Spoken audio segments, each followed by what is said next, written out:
Unya kinsa may di ganahang mosuroy anang view nice kaayo. Nga kanay sa view ug kanang hangin presko pa jud kayo.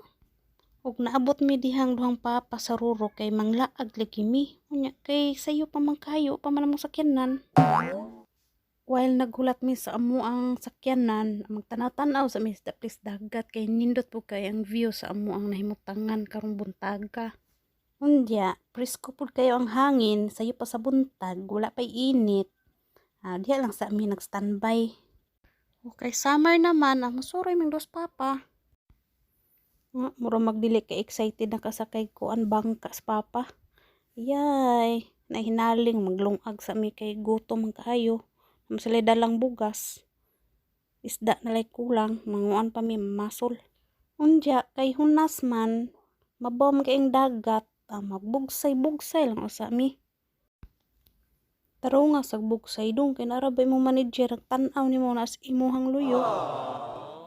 Excited lagi kayo kong papa kay maupay pagsuroy pag human sa lockdown.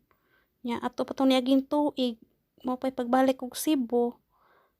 Suroy-suroy siya sa dagat kay sigir kung siya agi-agi unya wa siya kasuroy o siya kaligog dagat. Naay naghulat na siya kay maligo man na. Jay, hapit na jud taon maabot kaligo na jud na ron.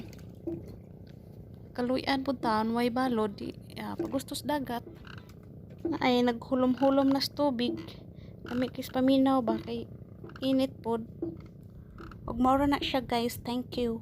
Bye.